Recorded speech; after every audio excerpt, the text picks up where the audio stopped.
അഹദിന്റെ നബിയെ അഴകൊത്ത നിധിയെ അഫ്ളലു റസൂലില്ലാ ത്വാഹ ഉടയോന്റെ കനിയെ ഉമ്മത്തിന്റെ തണിയെ അഷ്റഫുൽ ഖൽഖില്ലാ അഹദിന്റെ നബിയെ അഴകൊത്ത നിധിയെ അഫ്ളലു റസൂലില്ലാ ത്വാഹ ഉടയോന്റെ കനിയെ ഉമ്മത്തിന്റെ തണിയെ അഷ്റഫുൽ ഖൽഖില്ലാ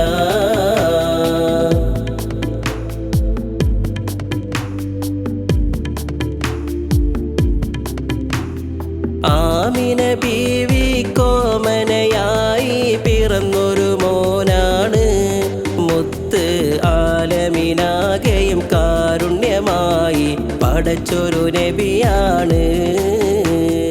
ആലം പടയ്ക്കാൻ കാരണദൂതരം ത്വാഹ റസൂലാണ് മുത്ത് ആദിയോന്റെ അന്ത്യപ്രവാചകരായി അയച്ചൊരു നൂറാണ് അഹദിന്റെ നബിയെ അഴകൊത്ത നിധിയെ അഫ്ളലു റസൂലില്ലാ ത്വാഹ ഉടയോന്റെ കനിയെ ഉമ്മത്തിന്റെ തണിയെ അഷ്റഫുൽ ഖൽഖില്ലാ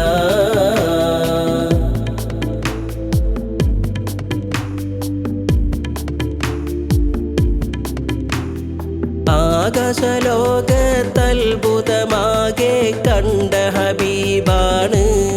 മുത്ത് ആഖിറ നാളിൽ ശുപാർശക്കായി തേടും കാമിൽ റസൂലാണ്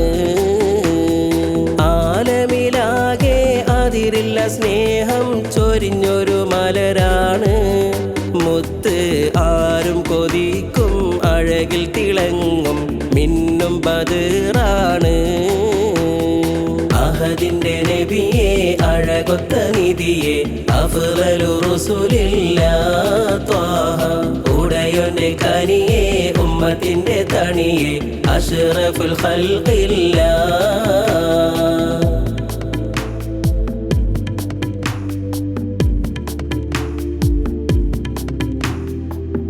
ആശ്രിതർക്കെല്ലാം ആശ്രയമായ തിങ്കൾ ഹബീബാണ്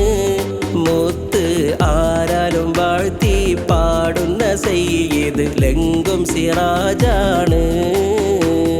ആ പുണ്യദൂതർ മയങ്ങുന്ന റൗള കാണാൻ കൊതിയാണ് നാഥ ആയുസിലൊരു വട്ടമെങ്കിലും അതിന് തൗഫീഖേകിടണേ അഹദിന്റെ നബിയെ അഴകൊത്ത നിധിയെ അഫ്ളലു റസൂലില്ലാ ത്വാഹ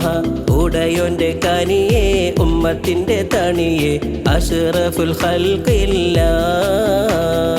അഹദിന്റെ നബിയെ അഴകൊത്ത നിധിയെ അഫ്ളലു റസൂലില്ലാ ത്വാഹ ഉടയോന്റെ കനിയെ ഉമ്മത്തിന്റെ തണിയെ അഷ്റഫുൽ ഖൽഖില്ലാ